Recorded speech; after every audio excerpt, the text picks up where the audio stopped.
What was it like when you came here? Did people make Crocodile Dundee jokes? People would say to me, is it true all Australians wrestle crocodiles? I say, well, not all of them.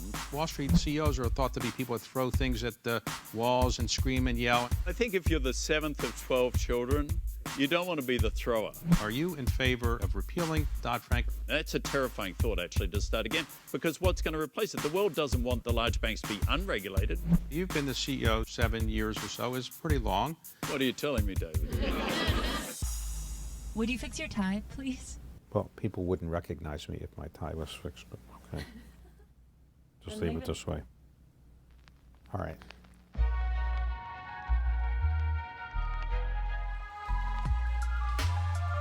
I don't consider myself a journalist, and nobody else would consider myself a journalist.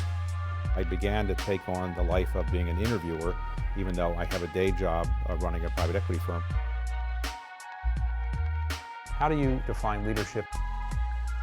What is it that makes somebody tick? James, thank you very much for doing this. Honored to be here, David. Now, you have an accent compared to me. Maybe in Australia you don't have an accent, but you have an Australian accent. I assume that's because you grew up in Australia. It is, and it's also a measure of me being tone deaf that after 30 years I haven't been able to get rid of it. So I am an only child, so I don't know what it's like to be in a big family, but you were in a family of 11 children? We had 12 originally. 12 children. Yeah. So what was that like? Two passed away, so we have 10. It was actually very noisy.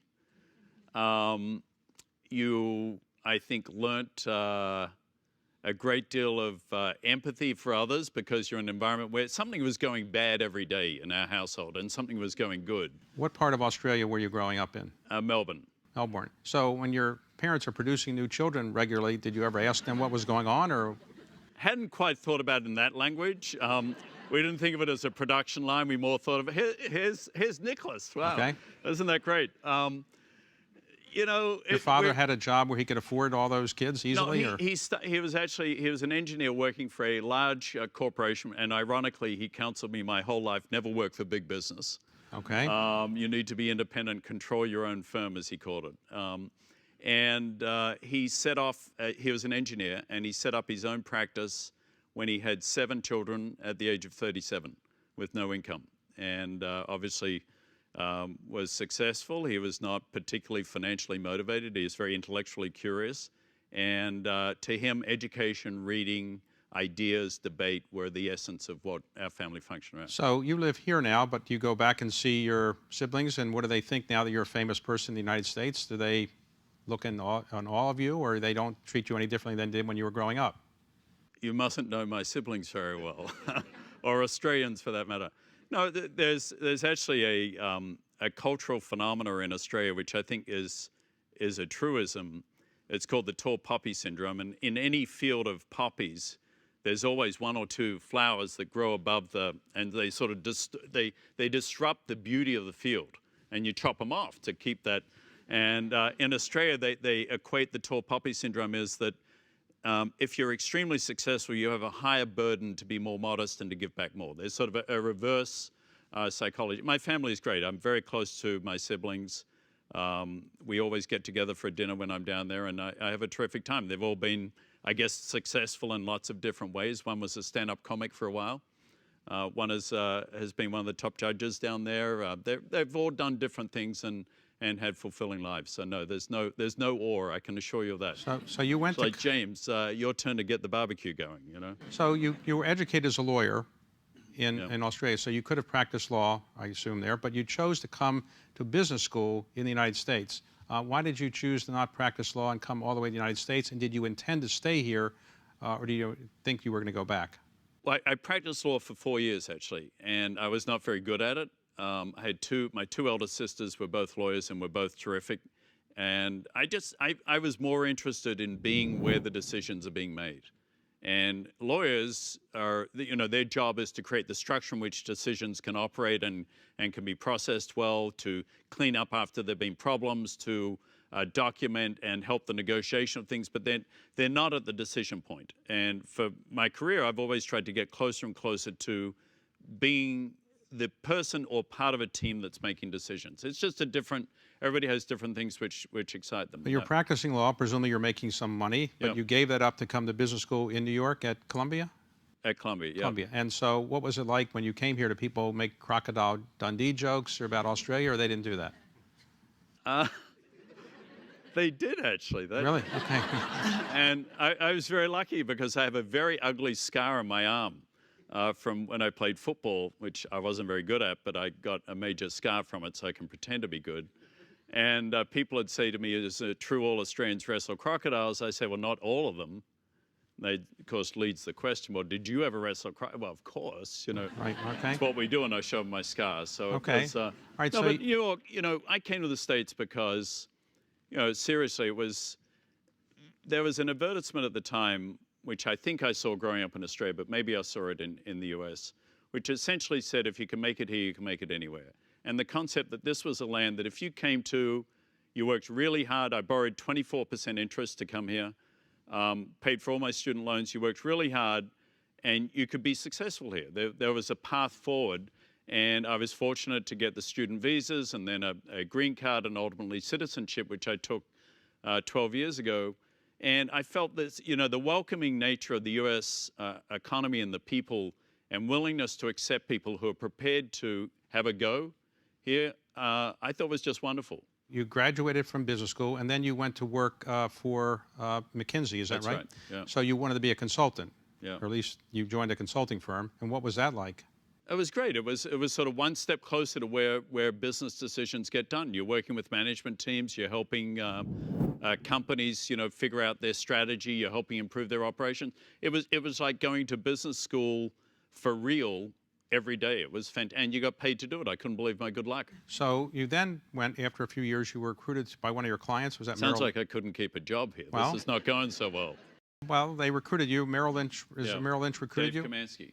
All right, so Dave Kamansky said you were so good as a consultant, come in and actually do the job here. And what was your job at Merrill Lynch? First job was to run marketing, and then it was to run the sales organization for the brokerage business. You were doing that, and then somebody calls you from Morgan Stanley and says, well, you're doing a great job at Merrill Lynch. Why don't you do even a better job and come over here? Is that how it happened?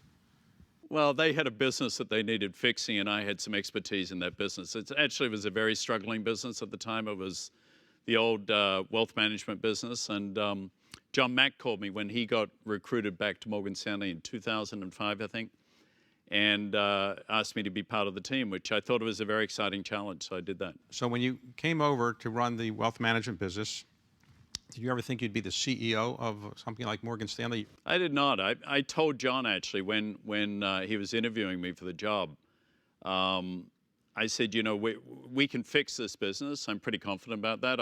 I knew a lot of people in the market. I felt immodestly I understood what the issues were, and I felt we could fix it. But I said, we'll only fix it to a certain level, and then you'll have a very important decision to make, and that's probably 2 years from now. That decision is, do you double the business because this is a business that has scale economics and you need to double it, or sell it to somebody else who's going to double theirs? There was an inevitability about this outcome, and I said at that point I'll leave. I didn't have any anticipation of being there longer than 2 years. But you didn't think you would go back to Australia? No, but I also didn't think we'd have a financial crisis. Right. Australians seem like they're relatively even-keeled, and consultants are relatively even-keeled. So you seem to be, from my knowledge of you, a relatively even-keeled guy. But Wall Street CEOs are thought to be people that throw things at the walls and scream and yell and slam phones down. So is that image wrong, or you just have succeeded even though you're relatively low-key, or do you actually throw things as well? I mean, you seem very modest and controlled in your personality. Aren't you used to CEOs that are throwing things? Well, I think if you're the 7th of 12 children, you don't want to be the thrower. Okay. That's not going to end so well. No, I think part of it is honestly just personality, and that probably helps shape you. Your personal family obviously does. But I think these businesses have been on a 30-year transition from very tightly held private partnerships, where frankly, more extreme personal behavior, taking more risk because it's your own money, et cetera, was par for the course. Versus now, these are big global corporations. We're relatively small among the big banks here, and we've got a $2 trillion of clients' assets. We have $1 trillion balance sheet. We have 55,000 employees. We're all over the world. These are major global corporations. They've got to behave and act like major global corporations. I don't see a Jeff Immelt or a Ginny Romney or any of those executives behaving the way, maybe the historical caricature of a Wall Street would have. Are you in favor of repealing Dodd-Frank? That's a terrifying thought, actually, to start again, because what's going to replace it? The world doesn't want the large banks to be unregulated.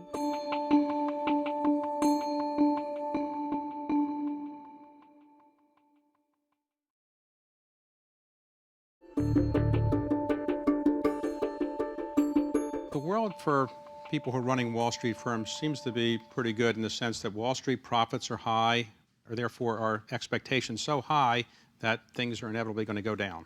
If you believe that the US economy has turned, which I do, and the Federal Reserve apparently concurs, and if you believe that we're destined for economic growth more like 3% than 1.5%, particularly with unemployment where it is, and if you believe that some of the policies the new administration is talking about on the economic front come through with little trade disruption, then it's not a total surprise the markets reflect that. You're the CEO of one of the best-known Wall Street firms in the country and the world. So why do you think the image of Wall Street firms is not so great in the country? Well, firstly, I'd just say coming to this room, I got a round of applause, which I appreciate because I would go anywhere for a round of applause these days. The facts are that absent the Great Depression, the Great Recession that we all went through, Wall Street had a large part to do with, if not the major part to do with. And a lot of the synthetic type products that were created that gave rise to putting a level of risk into the financial system that turned out to be systemic risk, that led to massive failures of institutions, which led to the taxpayers having to bail out the remaining institutions. It's not surprising that the public and the taxpayer would have such a negative reaction to those who caused this to happen. Now it's 7, 8 years later. Why is the image not better? It's hard to love money unless you have it. It's kind of being attracted to Wall Street as a concept is not something most people just naturally gravitate to. Folks gravitate to new technologies. They gravitate to consumer services that obviously palpably make their lives better. They gravitate towards entertainment. You gravitate towards the things that you can viscerally feel and touch. The flow of capital is not one of those things. So in many folks' mind, it gets back to where has it caused problems? And what we haven't done as good a job of, as I said, is really articulating why capital is what takes these incredibly innovative little companies that once were, as they once were, like a Facebook, like an Apple, like a Google, and creates capital to let them grow and become these incredible success stories. Are you in favor, as some people in the Wall Street community seem to be, of repealing Dodd-Frank, or are you actually tolerating it and you can live with it? Oh, I would not repeal it. I think that would be a mistake. There's been, we have redesigned the way in which large financial institutions in this country function, how they're capitalized, the liquidity they hold, the leverage they operate under, the way that they're managed, the way that they're overseen by the Federal Reserve and the other agencies, and what happens to them if they get into trouble. That has been a multi-year process. Certain elements have definitely gone too far, but the essence of that structure, I think, has been absolutely critical, and that is the reason the US financial system is so much better shape than almost anywhere in the world. Now, are there pieces of Dodd-Frank that I clearly feel went too far, have unintended consequences, are disruptive to market liquidity? There's no question about that. But I would not start again. That's a terrifying thought, actually, to start again, because what's going to replace it? The world doesn't want the large banks to be unregulated. Did you know Donald Trump before he was president of the United States? I think I'd met him once, and I spoke to him about a transaction one time, so very little contact. You never turned him down for a deal, I assume. I did not personally, no. Okay. And have you seen him since he's been president? No, I have not. And do you have any advice you'd like to give to him about what he should do, or you would say he's doing enough right now, doesn't need any advice from you? He's got a pretty large team of advisors and a lot more people who want to be advisors, so I don't think the shortage of advice is the problem. I think, somebody once said to me, the office of the President of the United States is, it consumes people. And they've got a very bold agenda, but at the same time, the world is not staying static. We have enormous geopolitical uncertainty. You have issues around North Korea right now, Iran, the immigration crisis in Syria. There are a lot of pockets of the world that could easily engulf and consume the time of the president. So I think it's critical that they be very focused on a small number of achievable goals, and that the team is very coordinated, deliberate, and cooperative in working to get those done. Now, the strategy that you have employed as CEO, and since you've been CEO, I think the market capitalization is up about 110%, so I hope you get a good bonus for that. Thank you. But your strategy has been to kind of de-risk the firm a bit and to go into wealth management a little bit more than was before. What was the reasoning behind that strategy? The analogy I used is an aircraft carrier. And the wealth management business is incredibly stable. In really bad markets, it might be down in revenues 10%. Now, in really good markets, it might be up in revenues 15. It's never going to, the day the wealth management business blows through the roof is the day you should be scared, right? You want it stable. So we got the ballast from that with the speed in the engine room from all the capital markets businesses. And I thought, and the board thought, that mix, and John Mack also was part of this, obviously, that mix was an incredibly powerful thing to present to investors and to clients. If I want to have my money managed by, let's say, Morgan Stanley, what kind of rate of return should I get? Let's say I give you X dollars. What should I tell your money management people that I want and be reasonably happy to get? Well, it depends who you are. If you're David Rubenstein and you've got a lot of your money tied up in Carlyle and in all your funds, very illiquid, very long-term trap that you don't want to take out, then you're probably going to be very conservative with that which you put into the markets. I would think prudently. You're not buying the hottest stock. That's not what you do. You've got your risk already in your business. If you've got $35,000 to invest, I would say you should buy an S&P index fund and sit on it and never look at it again and wait until you actually need it for your retirement. Who manages your money? I have a wonderful financial advisor. At Morgan Stanley? At Morgan Stanley. Okay. And she does a terrific job. So does she call you up and is she worried that if she doesn't do a good job for you, she might lose her job? I'm worried about that. She's a professional. She treats worried. me like all of her, hopefully like all of her clients. I probably get a little bit of extra care and attention, I suspect. But no, they're a professional team. They do what they should do. They do a quarterly report. We sit down with my wife every year, do an annual review of our total financial situation, and we adjust accordingly. You told me a story recently that you went out to pick up some pizza. When you're the CEO of Morgan Stanley, can't you get somebody to deliver the pizza to you? I don't regard the CEO thing as defining you as a person. You have to be able to, once you're not CEO, for that not to materially affect how you are as a person.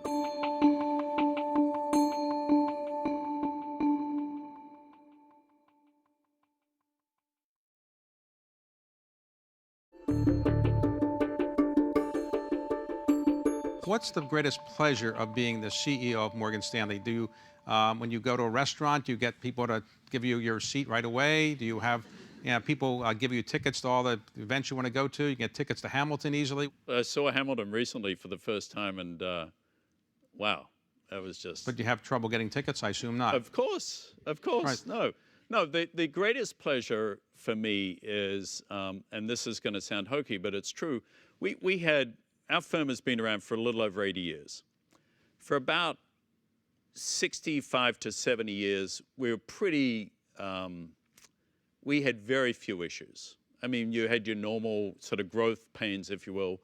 And then we had a period of about a decade where we tried to become a firm we weren't, which was doing a lot of prop trading, participating in markets just for our benefit. There was no obvious client on the other side of it. It was just a lot of firms do that. Hedge funds do that, obviously. A lot of firms do that, but that wasn't what was our core DNA. And what we've done in the last few years is try and restore Morgan Stanley back to its core DNA, which is all about serving our clients. So today, how do you spend your time? What percentage of your time do you spend meeting clients or prospective clients? Is that 10%, 15%? No, it's more, and it changes. I think each year, I don't think each year I sit down and write the 10 things that I want to get done that year.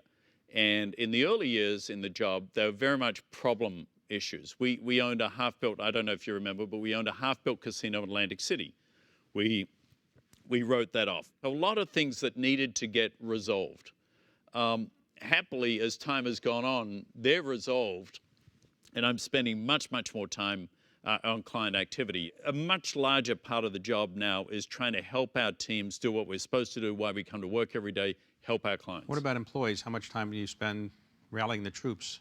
As much as, in fact, tonight we have our new managing director dinner, which we have all of our 142 new managing directors this year and their spouses and partners, and I'll be speaking to them right after this. So I try every day to try and do something that connects to a group of employees, whether it's summer interns or senior managing directors.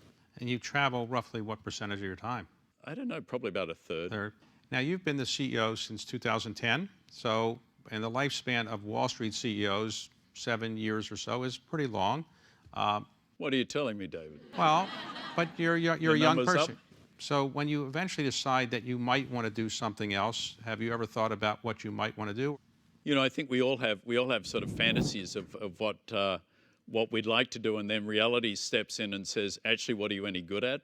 And I think you've got to be. It's fun to dream, but you've got to be true to what your real skills are. And I'd certainly like to teach, and I'd like to spend more time. I was more involved philanthropically than I have been the last several years because I just haven't had the time. More time doing that, but probably teaching, investing. Okay. Learn at the feet of the great, like David here. But it's a big world. There's a lot to do. I want to spend more time in Australia. So you were very low key, as by Wall Street standards, I think. So you told me a story recently that you came back the other day and you went out to pick up some pizza. Now, when you're the CEO of Morgan Stanley, can't you get somebody to deliver the pizza to you, or how come you have to go pick it up yourself? No, I don't regard the CEO thing as defining you as a person. I think it's, everybody is different, but you have to be able to, once you're not CEO, for that not to materially affect how you are as a person. And a lot of people it does. I've seen it over, many years, not everybody. Our life is very simple. We keep a very, balanced sort of down-home kind of life. I mean, we live well, but you can't define, the job shouldn't define you. Your job is, you're CEO for a point in time, you're helping drive the vessel, and you'll get off it, and hopefully it does better after you're gone. Looking at the world today, if you were starting your career all over again, would you go into finance, knowing what you now know? Yep. When I was at law school, I had 3 jobs. It's a true story. And one of them was I worked in a sheet metal factory, melding sheet metal together, which is incredibly difficult. The second was I was the toilet cleaner at my college, which was an all-male college, which was an incredibly difficult job. And the third was working on Saturdays at the local brokerage firm called Potter Partners, which is now owned by a global firm, helping match trades that had not been matched during the week, sort of loose-end trades. And I loved the business then. The first shares I bought were oil exploration options, which is about as far on the risk, but I was, Did you make money on it? Yeah, but I was 19 years old. Why not take some risk, right? You have no responsibility. I love the business. I love the markets. I love the business. And I love working with CEOs and clients and trying to get good financial transactions done. Now, you have children. Are they in the financial markets? No, they're not. One is working in D.C. In consulting business, and one is still in college, and she's an artist, a musician, very creative. So when you became the CEO of Morgan Stanley, did they treat you differently? They were more respect than before, or no? Not really, no. No? Okay. We're very grounded. The kids are great, and I spent a lot of time with them going through the SAT tests and visiting colleges and all that sort of stuff. And I think they're, first and foremost, your dad, and you want to be as normal a dad as you can, and hopefully some of the trappings of office and the stuff around it, you've got to keep that away from your family. Your family is your family. So they don't say, my dad is the CEO of Morgan Stanley. They don't tell people that. I don't think so. No, they're trying to build their own lives, and like all of us, we want for our kids to have the right level of independence, but know that you're there to support and love them, whatever happens.